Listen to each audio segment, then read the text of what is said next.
Hi my YouTube family. अगर आपने channel को सब्सक्राइब नहीं किया है तो चैनल को सब्सक्राइब करिए ताकि कहानी के आगे के एपिसोड पब्लिश होते ही आपको नोटिफिकेशन मिल जाएगा। आइए अब कहानी की ओर चलते हैं। सानवी रूहान एपिसोड 27। रूहान का एक हाथ सानवी के सीने पर था तो दूसरा हाथ कमर के नीचे। उसकी हरकत देख सानवी के होश ही उड़ गए।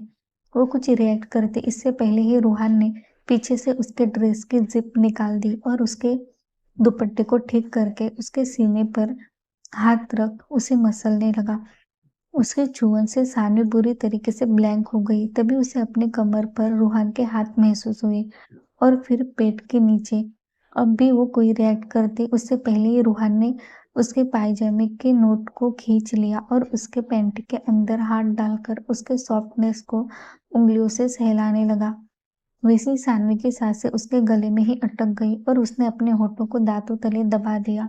रूहान धीरे धीरे उसके सॉफ्टनेस को सहला रहा था। सानवी की खुली पीठ रूहान के सीने से चिपकी हुई थी और रूहान का एक हाथ उसके सीने पर था, दूसरा हाथ उसके नीचे वाले हिस्से पर था।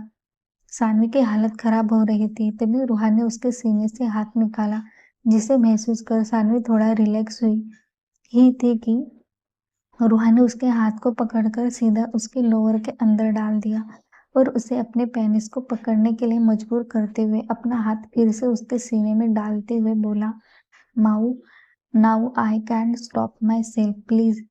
उसे सहलाओ वरना मेरे साथ रूम में चलो। सानवी की सांसें एकदम से तेज हो गई, जिस कारण सानवी की पकड़ रूहान के पेनिस पर कस गई। रूहान को दर्द हुआ, वैसे ही उसने सानवी के सीने को कसकर पकड़ लिया और अपने दो उंगलियों से उसके नीचे सॉफ्टनेस को पकड़कर दबा दिया। सानवी को जब दर्द हुआ उसकी कराह निकल गई और उसकी पकड़ रूहान के पेनिस पर से ढीली हो गई। रूहान ने सानवी के नीचे उंगली कर रहा था, जिस कारण वो मौन करते हुए झट गई। जब रूहान को एहसास हुआ उसने डेविल स्माइल करते हुए रूहान ने ठंडी मगर उतनी ही सेक्सी आवाज में सानवी के कान में कहा, I really like this dress of yours. कितनी आसानी से सब कुछ छुपा रहे हैं। रूहान की बात सुनकर सानवी का दिल धक धक करने लगा।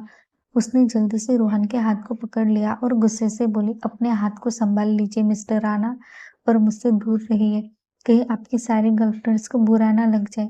कहकर सानवी अपनी जगह से खड़ी हो गई, जिसे देख रूहान ने उसके ऊपर बहुत गुस्सा आ रहा था।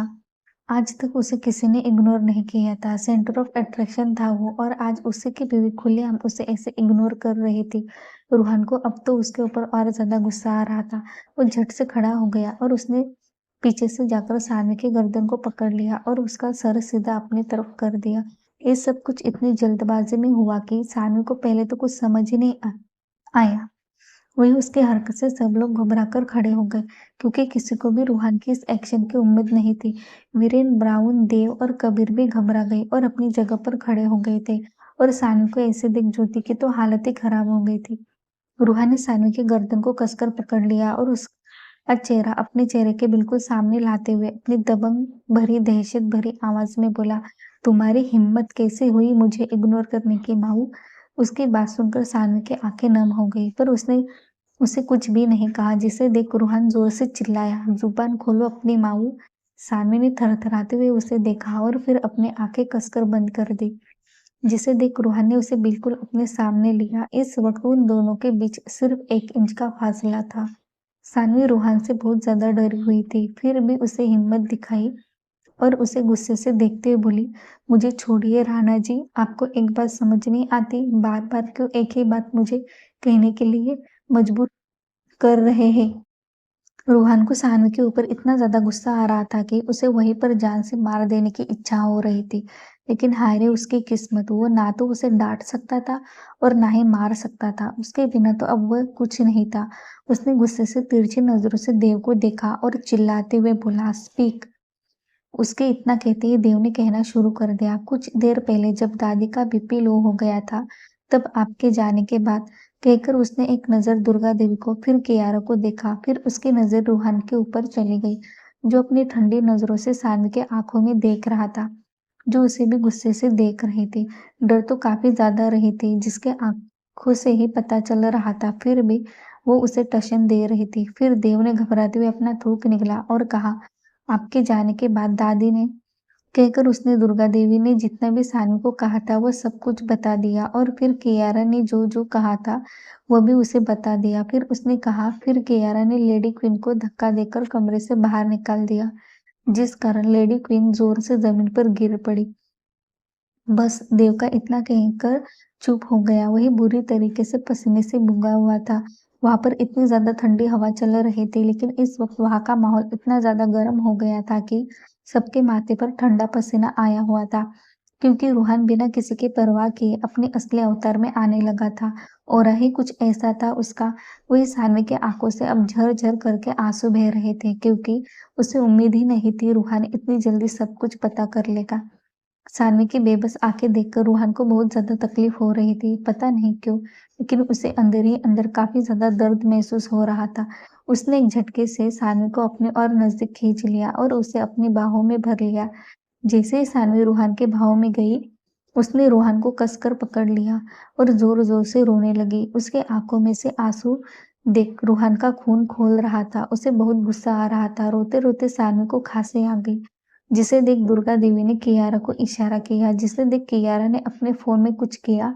कुछ ही देर में वहां एक सर्वेंट आई और अपना सर झुकाकर उसने रूहान के सामने पानी का गिलास पकड़ लिया, जिसे देख रूहान ने तुरंत उस गिलास को लिया और सानू को पानी पिलाया।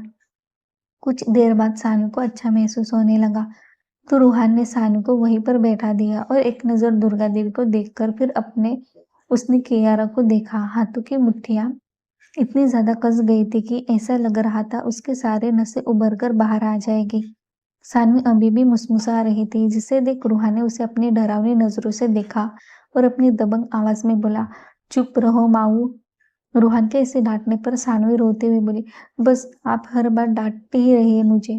कहकर सानवी अपनी जगह से खड़ी हो गई, जिसे देख रूहान ने उसके हाथ को पकड़ लिया और उसे नीचे बैठा दिया, जिसे देख सानवी फिर से खड़ी हो गई। अब रूहान ने अपनी आंखें छोटी की और उसे देखा, तो सानवी ने भाव खाते हुए उसे इग्नोर किया, जिसे देख रूहान ने उसे सीधा खींचकर अपने गोद में बैठा दिया। उसके रिएक्शन देख सब लोग हड़बड़ा गए, लेकिन रूहान को उससे कुछ मतलब नहीं था। वो अभी भी खुन्नस भरी नजरों से सानवी को देख रहा था, जिसे आज सानवी ने हद ही पार कर दी थी, क्योंकि वो बिल्कुल भी रूहान को आज भाव नहीं दे रही थी। सुबह से इग्नोर कर रही थी और अब तो हद ही हो गई थी। रूहान के इसे गोद में बैठा देने से सानवी एकदम से हड़बड़ा गई और उसके गोद में से उठने की कोशिश करने लगी, जिसे देख रूहान ने उसे कसकर पकड़ लिया और अपने दांत पीसते हुए बड़े ही गुस्से से कहा, अब मेरे गोद से उठने की कोशिश भी की ना तुमने माऊ, तो तुम्हें सीधा इस विला के टेरेस पर से नीचे फेंक दूंगा, एक पल के लिए भी नहीं सोचूंगा।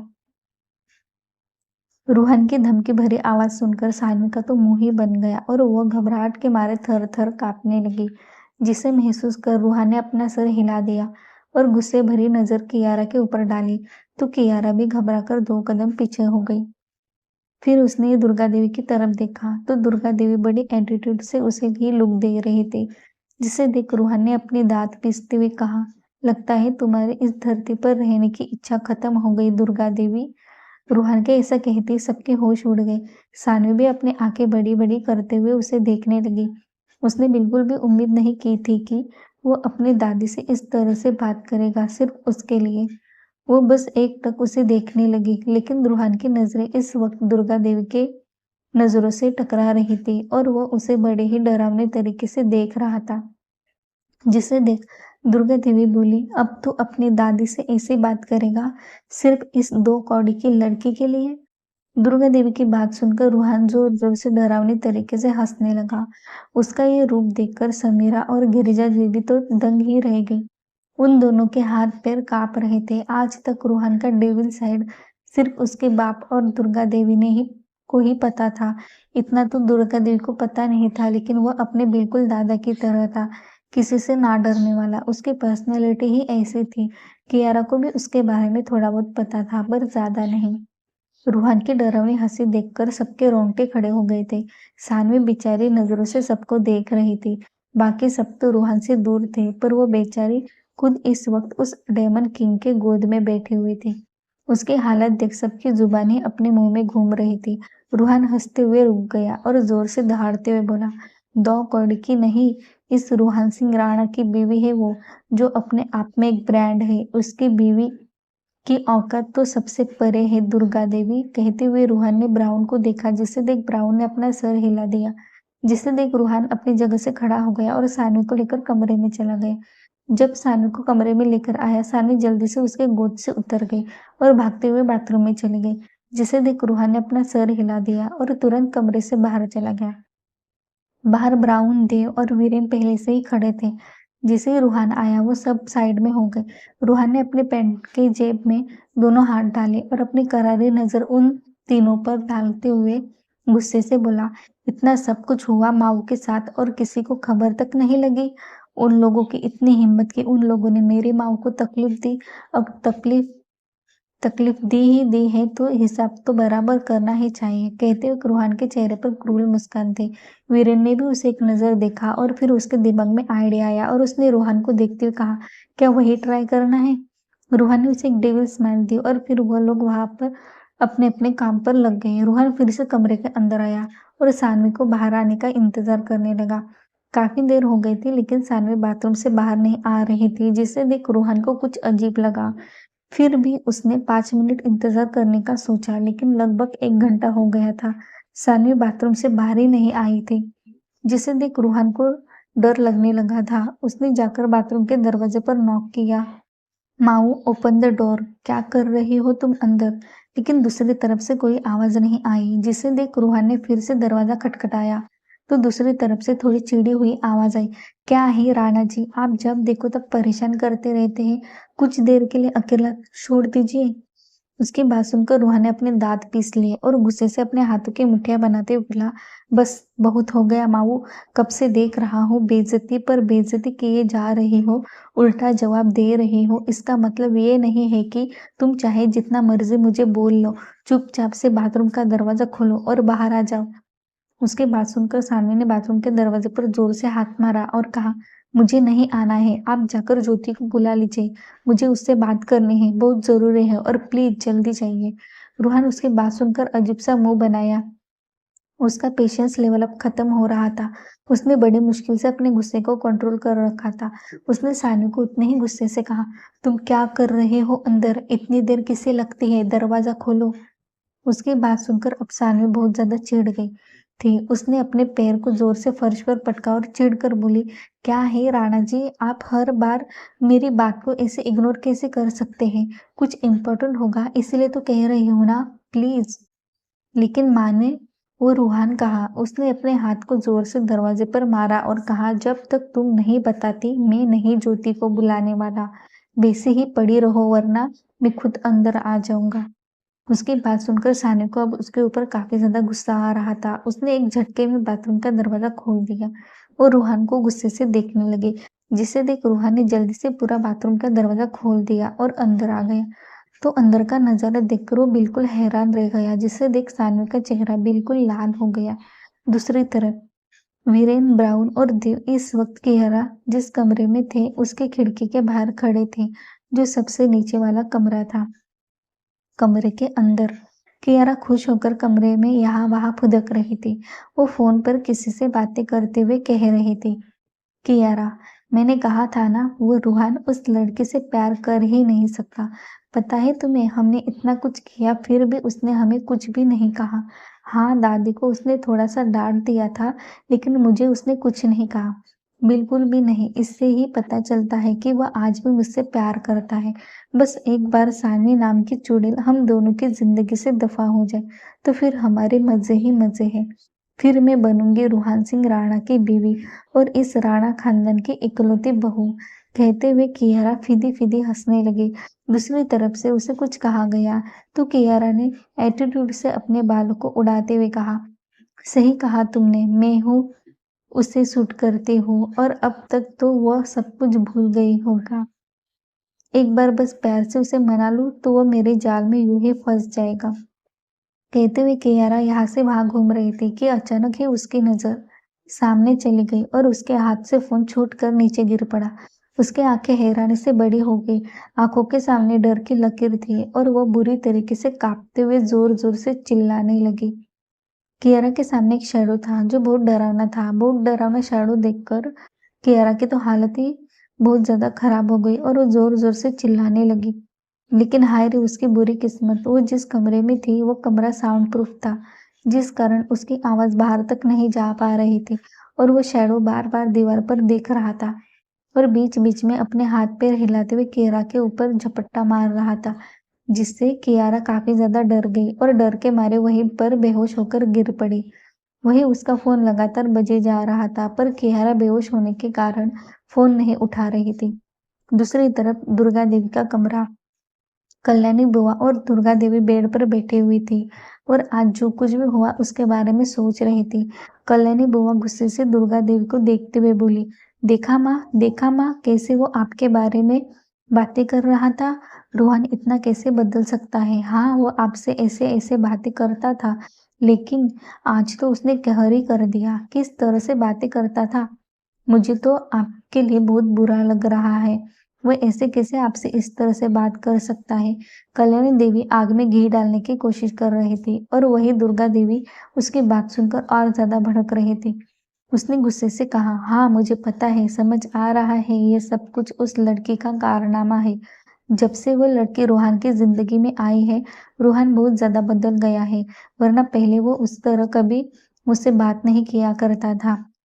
लेकिन मुझे एक बात की भी खुशी हो रही है कि उसने कियारा को कुछ नहीं कहा। इसका मतलब वो आज भी कियारा से प्यार करता है, वरना अगर वो मुझे इतनी इस तरह से बात कर सकता है तो सोचो जरा उसने कियारा के साथ क्या किया होता। लेकिन नहीं, उसने कियारा को एक शब्द भी नहीं कहा। इसका मतलब तो यही होता है कि वो कियारा से आज भी प्यार करता है। पता नहीं मेरी बच्ची किस हालत में है, फोन भी नहीं उठा रही है, कब से फोन कर रहे हैं। कल्याणी बुआ ने दुर्गा देवी की बात सुनकर कहा, हाँ माँ मुझे समझ आ रहा है सब कुछ। मैं भी उसके लिए बहुत ज्यादा परेशान हूँ। पता नहीं वो उस लड़की को रोहन के साथ देखकर कितना बुरा फील कर रही होगी। चलिए हम जाकर देखते हैं। दुर्गा देवी उसके बात से सहमत होते हुए बोली, हाँ चलो चलते हैं। कहते हुए वो दोनों भी कियारा के कमरे की तरफ चलने लगे। जब कमरे से बाहर आए तो देखा उनके कमरे के बाहर दो बॉडीगार्ड खड़े थे, जिसे देख दुर्गा देवी ने उन्हें देखते हुए पूछा, तुम लोग यहाँ पर क्यों खड़े हो। तो उन बॉडीगार्ड्स ने अपना सर झुकाते हुए कहा, माफ करे दादी माँ, लेकिन ये किंग बॉस का ऑर्डर है। उनकी बात सुनकर दुर्गा देवी कुछ नहीं बोली और वो दोनों भी धीरे धीरे चलते हुए कियारा के कमरे की तरफ आ गई। तो वहां पर भी बॉडीगार्ड्स खड़े थे। उन लोगों ने दुर्गा देवी और कल्याणी देवी को रोकते हुए कहा, शायद मैम सो रही है। दुर्गा देवी ने गुस्से से उस बॉडीगार्ड को देखा और कहा, अगर वह सो भी रही है तो तुमसे उससे क्या। उनकी बात सुनकर बॉडीगार्ड्स ने अपना सर हिलाते हुए कहा, आप जाइए, अंदर जाइए। कहते हुए उन्होंने दरवाजा खोल दिया। इस बात को दुर्गा देवी और कल्याणी बुआ ने बिल्कुल भी नोटिस नहीं की। दरवाजा बॉडीगार्ड्स ने खोला है तो वो दोनों भी कमरे के अंदर आ गई तो कियारा को सच में बेड पर पड़ा हुआ देखकर उन दोनों ने भी सर हिला दिया। कल्याणी बुआ जाकर कियारा के पास बैठ गई और उसके बालों को सहलाते हुए बोली, मेरी बच्ची कितनी ज्यादा थक गई है, देखो ऐसे ही कपड़ों में सो गई। दुर्गा देवी ने उनके बात का दुजोरा देते हुए कहा, हाँ हाँ सच कहा तुमने, देखो तो कैसी सो रही है। कहते ही दुर्गा देवी भी जाकर उसके पास बैठ गई। जैसे ही वो लोग कियारा के पास बैठ गई, उस कमरे की लाइट बंद हो गई और बुरी तरीके से अंधेरा हो गया, जिसे देख कल्याणी बुआ और दुर्गा देवी हद से ज्यादा डर गई। तो फिर से लाइट ऑन हो गई, जिसे देख अब दोनों चैन की सांस ली। तभी फिर से कमरे की लाइट बिल्कुल डीम हो गई और फिर से वही शैडो उन दोनों को दिखने लगा।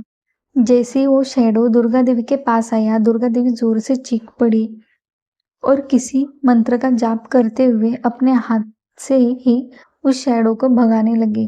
कल्याणी बुआ को सब कुछ देखकर बहुत ज्यादा डर गई और अपने माँ के पीछे जाकर छुप गई। दुर्गा देवी ने गुस्से से उसे देखा तो कल्याणी बुआ ने डरते हुए कहा, माँ माँ ये क्या है। वो इतना ही बोल रही थी कि तभी उसे ऐसा महसूस हुआ कि जैसे किसी ने पीछे से उसे पकड़ लिया है और उससे पीछे खींच रहा है, जिसे महसूस कर कल्याणी बुआ डर के मारे जोर जोर से चीखने लगी। उनकी चीखें सुनकर दुर्गा देवी की भी हालत खराब हो गई। दोनों के माथे पर पसीना था और डर के मारे कांप रही थी। उनके हाथ पैर लटपट कर रहे थे। वो शैडो बहुत डरावना था और बीच बीच में हंसने की आवाज आ रही थी। जिसे सुनकर दुर्गा देवी इतनी ज्यादा घबरा गई थी कि उन्होंने अपने सीने पर हाथ रखा और वही बेड पर गिर पड़ी, जिसे देख कल्याणी बहुत जोर से चीख पड़ी। मिलते हैं नेक्स्ट एपिसोड में। Thank you. आपको भी जानना है ना आगे कहानी में क्या ट्विस्ट आने वाला है, क्या होने वाला है दुर्गा देवी और कल्याणी बुआ और कियारा के साथ, और फिर आखिर क्या हुआ सानवी को जो उसके गाल बुरी तरीके से लाल हो गए हैं। जानना है तो तुरंत चैनल को सब्सक्राइब करिए ताकि कहानी के अगले एपिसोड पब्लिश होते ही आपको नोटिफिकेशन मिल जाएगा, और बेल आइकन को प्रेस करना ना भूले। मिलते हैं नेक्स्ट एपिसोड में, तब तक के लिए बाय बाय।